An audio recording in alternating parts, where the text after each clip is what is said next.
your psychiatrist? Does he beat around the bush?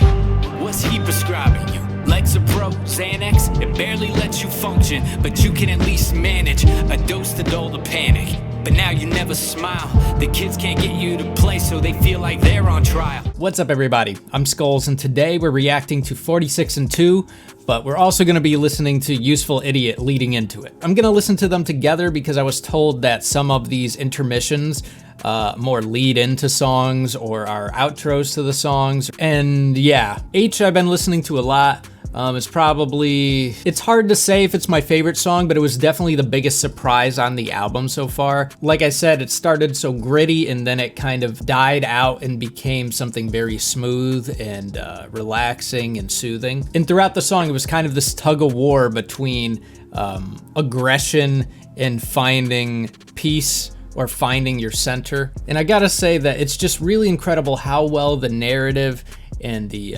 instruments work so well together to create an experience. I forget if I said it in the reaction I did, but when he got to the lyrics, without the skin here beneath the storm, and he went on there was a guitar part just kind of scurrying around, and it just created the sense that there was so much going around him. Like everything around him was so busy, but his voice and his melody, he kept his center, he kept his nerve, and he wasn't distracted by it. He had his eye on his goal, and no matter what was going on around him, he was going to keep his eye on that. That really resonated with me. And also at the end of that part where he said, "I don't mind," and then he bursts out into the scream, that didn't feel like anger to me. That felt like empowerment. Like he found power in that moment of finding his center and recognizing that aggression got him nowhere. I think H really sounded like the song Undertow narratively. Undertow felt more like he was trying to paint how compelling getting sucked back into these bad cycles can be. And in H, it felt like he was keeping his head above water. He recognized how compelling it was and how easy it could be to fall back into it, but he kept his nerve. And I love how he's revisiting these same themes, but he's building on them in such powerful ways. I'm really starting to see what you guys were talking about in terms of the evolution of this band. Everything complements the narrative so well, and all these big moments just feel so earned. It's really unique and it's really exciting to watch. But anyways, I just wanted to elaborate a little bit more on my experience with H, just because I felt like I was very emotional the first time, and especially that last half, I was just trying to keep it together. But anyways, I'm really excited to go into this one. I know this is a really popular one, 46 and 2, not Useful Idiot. But I'm not gonna waste any more time. So if you're new here, consider hitting the like button, the subscribe button, the notification bell. It helps the channel grow, helps the video reach more people, and I appreciate it a lot. So let's hop into Useful Idiot. If the song's flowing and it really flows into 46 and 2, I'm probably just gonna let it play out. So I probably won't pause this right after Useful Idiot's over, but we'll see what happens.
Whoa.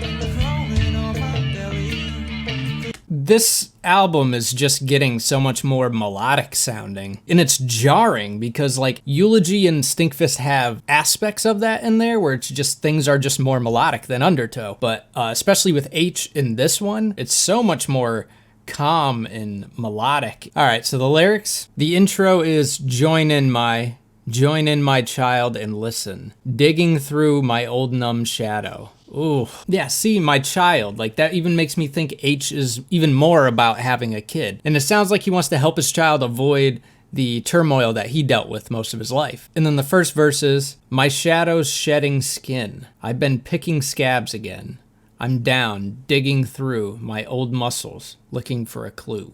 Yeah, so when he says, like, I've been picking at scabs again, it sounds like he's saying that he's reopening old wounds, but it sounds like he has a goal, like he wants to understand how he got there and where those wounds come from. So maybe he can give the knowledge to his son or his daughter. I don't know if Maynard has a kid. That's probably something I should know. Okay, so yeah, so he has a son and he has a daughter. If H is about his son, it would make sense because his son was born in 1995. But then again, I've heard people say that H is about heroin, which also does add up. But Maynard's just a freaking master at ambiguity, so I'm sure he has how he wanted to write it, but he keeps things vague enough so you can get the most you need out of the songs. Because I know as an artist, I get what I need out of the songs I write by writing them. So it's cool that he could potentially be giving you the same experience from listening to a song that he gets out of writing the songs.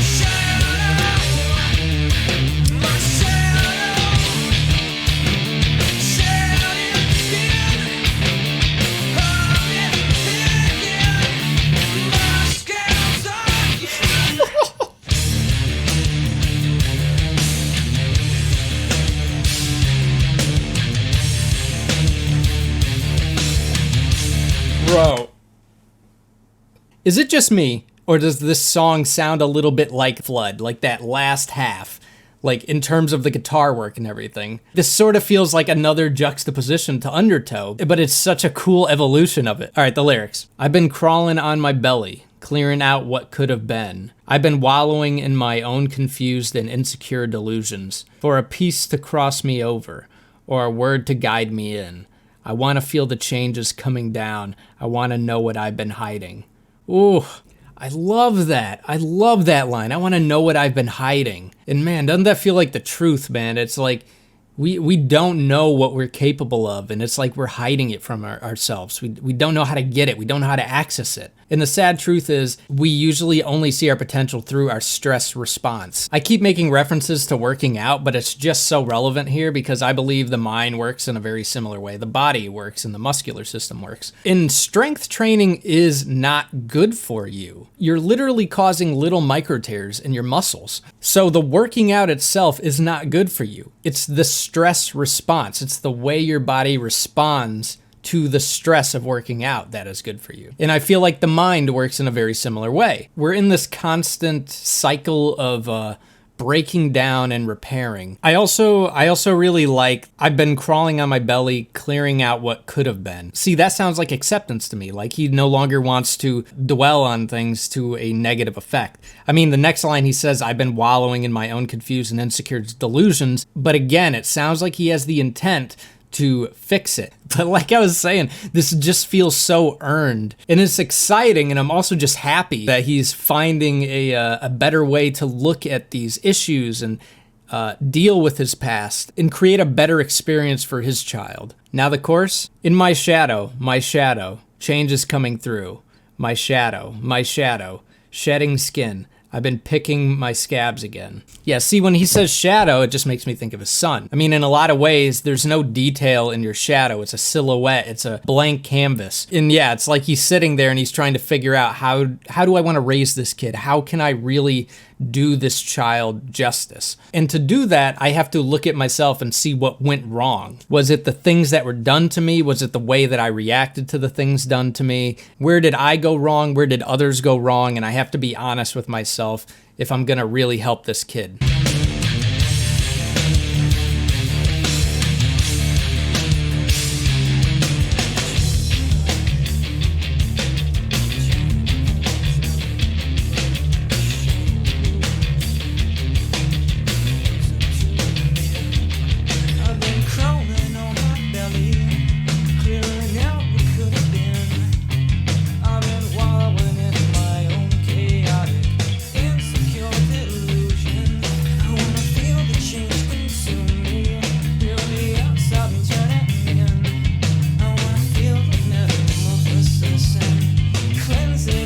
God.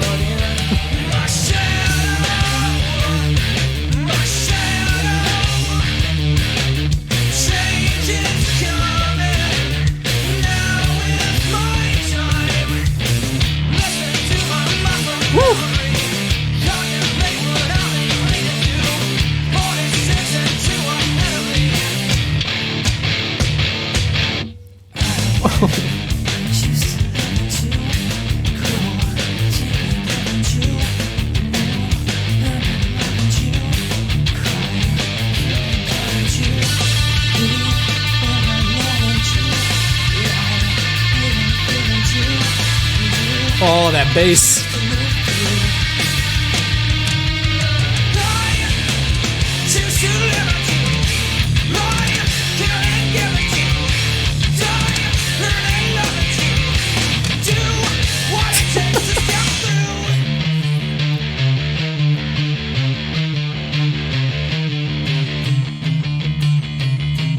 Oh, the switch in textures there, man.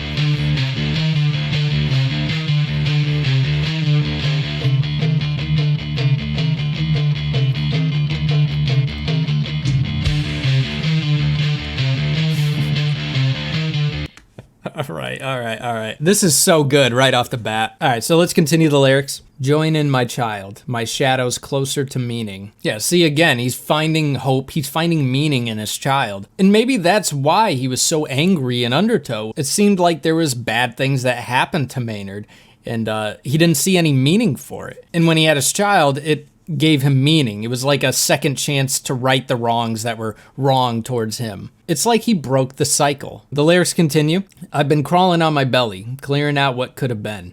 I've been wallowing in my own chaotic, insecure delusions. I want to feel the change consume me, feel the outside turning in. I want to feel the metamorphosis and cleansing I've endured in. Yeah, this is definitely a declaration of his willingness to change and be better. And like I said, it just feels so earned. Then the second chorus is, my shadow, change is coming. Now it's my time. Listen to my muscle memory. Contemplate what I've been clinging to. 46 and 2 ahead of me. Yeah, I mean, contemplate what I've been clinging to. It sounds like he's telling his child that you need to look at my mistakes so you don't have to make them. I mean, muscle memory is like doing a movement without actually consciously thinking about it. And I think he wants his son to pick up on those instincts that he fell into that were bad for him. 46 and 2 ahead of me. That I'm not sure what that means. Okay, so 46 and 2 is a reference to the number of chromosomes that humans may eventually possess. And now I'm starting to see the whole mind, body, spirit connection that they're going for, because, I mean, they use some of that in Undertow here and there. But now I see like they're actually integrating the biological makeup and evolution of a child and also to his growth as well. Really an interesting narrative, and I can kind of see one of my favorite bands, Manchester Orchestra. I can see them kind of taking bits and pieces of influence potentially from Tool, especially their last two albums, Black Mile to the Surface and what was it, A Million Masks of God or something. Those two albums were very much about having kids, and I can see similar narratives in their work.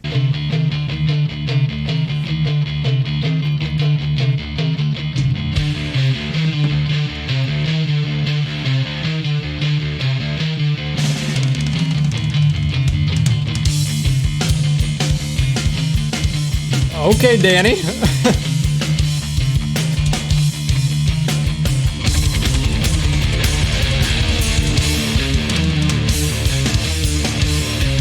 What is happening?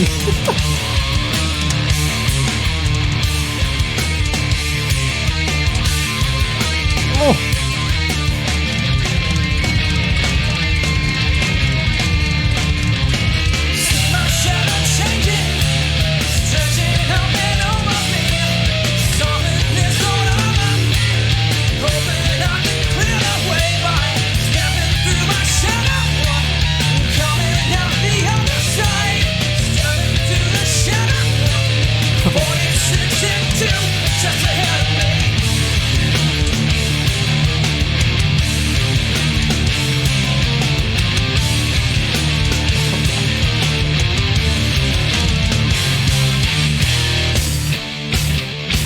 Oh.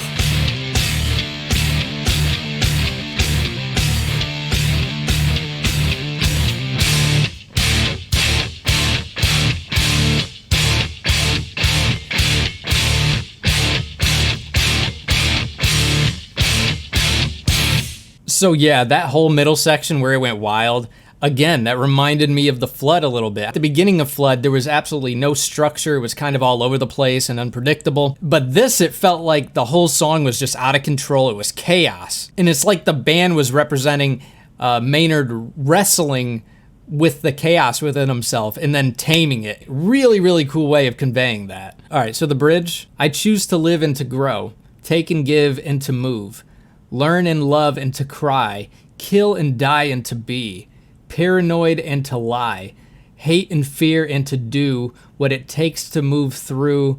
I choose to live and to lie, kill and give and to die, learn and love and to do what it takes to step through. So I'm reading through those lyrics, and all I'm getting out of it really is he chooses to accept everything within him, all the good and the bad.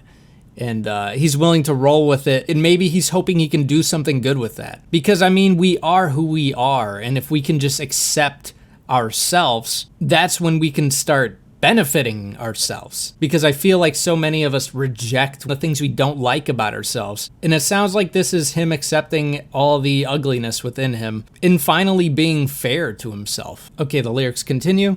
See my shadow changing, stretching up and over me. Soften this old armor, hoping I can clear the way by, stepping through my shadow. Coming out the other side, step into the shadow, 46 and 2 are just ahead of me.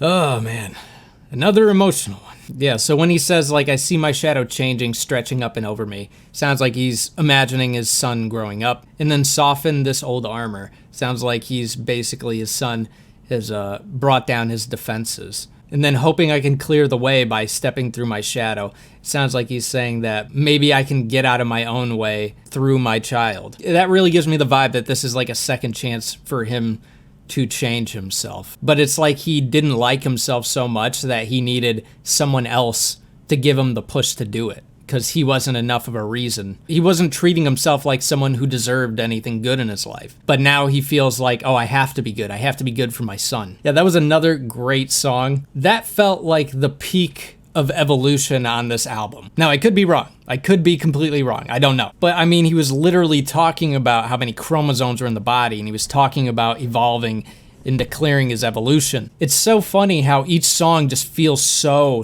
important to this entire album. I mean, so far I would say that Stinkfist is probably the weakest song on the album, even though it's a great song, but at the same time, it's so integral, and it really sets the mood of like what this album is about. And it's about him killing off this voice in his head that's been so unproductive for himself, and it's him pursuing change. And that's literally the first line of Stinkfist, is something has to change. This journey has just been insane and so compelling. And I'm literally here at the end of this song just so happy for Maynard that he started seeing things differently and started pursuing a better mindset. Because regardless of what happens to you in your life, it doesn't mean you deserved it. But see, then people run with that idea. I deserved it, so why would I deserve anything good? It's like Jenny in Forrest Gump. She ran away from every dude who was nice to her. And it's because she was abused at a young age and it was just normal for her. And that's just such a huge lie. Guys, if anyone's watching this who feels that way, you don't deserve bad things in your life. You don't. Yeah, I mean, like, you know, sometimes you go out to the bar and sometimes you say some shit and you get punched in the face. You might have deserved that. But if you were abused or someone showed you cruelty at a young age or something like that, that wasn't your fault. You didn't deserve it, and you deserve better. And all of that ugliness that happened to you, that was because of them, not because of you. Misery just loves company. Don't associate yourself with it. It's just gonna drag you down and you don't deserve it. What I always say is find someone or something that makes you want to be better. Come up with an idea in your head and pursue that. You're worth it. But anyways, guys, that's where I'm gonna end the video. I appreciate you stopping in and hanging out with me. If you haven't already, make sure you hit the like button, the subscribe button, the notification bell. Helps the channel grow, helps the video reach more people, and I appreciate it a lot. And wherever you are, I hope you're having a good day, good night, and as always, I look forward to the next one. Peace.